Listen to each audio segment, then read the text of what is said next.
I just want to remind you, this is a quick reminder that you have stuff to do. Like you have stuff to do. You have stuff that you're working on. You have, and some of us, let me try to locate, you wherever you are. So there are those that are in the deconstructing like part of this process. Like you are leveling, you are releasing, you are letting go of all the things that you realize did not serve you, like internally, externally, like it's demolition time in your life. Like that's what's going on. And so there is a lot of debris, there's a lot of chaos, there's a lot of turbulence, there's that. And then there are those of you who've already done that work and you're actually in the debris and you have you're working on the blueprint. You're sketching out the new, you're writing the vision, you are making it plain, you are deciding the who, the where, the how, you want this new thing to look. You don't fully have it there yet. Like you don't know, exactly what you want to do with your gifts and your talents, or, where you want to move, or even if this is the thing you thought you wanted with love. So you're still writing the blueprint. You're still working on the blueprint. And then there are those of you that have written a blueprint. You understand exactly what it is. And you are in the construction part. You are in the construction part and you are building. And you've decided like this is where this part of my life is going to be, and that part of my life is going to be. And I want the bathroom here and I want the kitchen here. And regardless of what area of work you find yourself in, the truth of the matter is that this work requires all of your attention all the time. So if you are leveling and knocking down and releasing and getting rid of stuff, do that. If you are working on the blueprint and you are fine tuning how and what you want life to look, because there are people that don't know really what they want in life. If you've written a blueprint, wherever you find yourself, your stuff, your work, your process requires all of your attention. And the reason why I'm saying this is because we got to, in this work, we got to really understand where it's work and where it's a distraction, where it's a deterrent. Like we have to know where to give a care to. The most freeing thing thus far that 2026 has provided to me personally is the awareness and the opportunity of deciding when and where I give a care. I'm not just reacting. I'm not just hurt. I'm not just indifferent. I'm deciding when and where I give a care.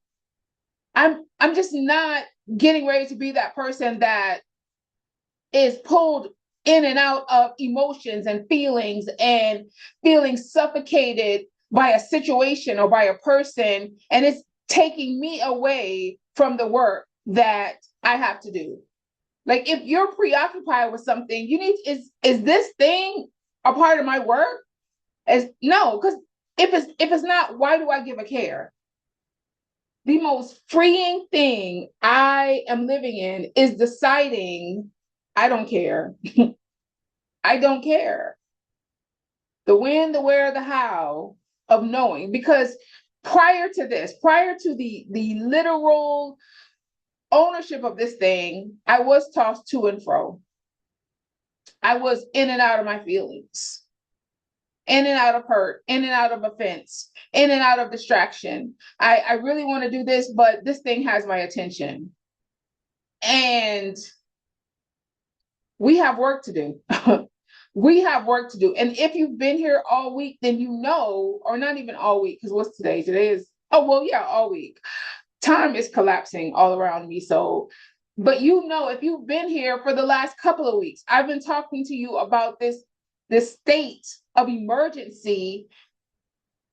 Let me put it this way, this state of urgency I want us all to have about our stuff, like our stuff.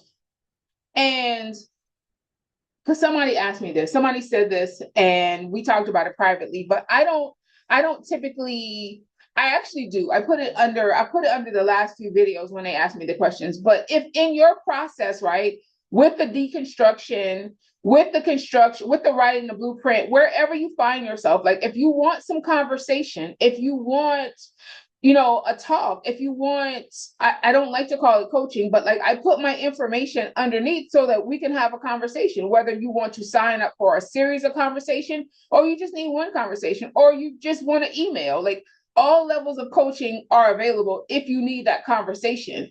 But regardless to whether or not or however you're going through this, I just want to remind you, this message is to remind you that you have work to do. You have work to do. And the reason why I feel like there's such this we're in this place of urgency is because so much life has passed by, and it's been year after year after year, and we are transitioning into the middle of this year.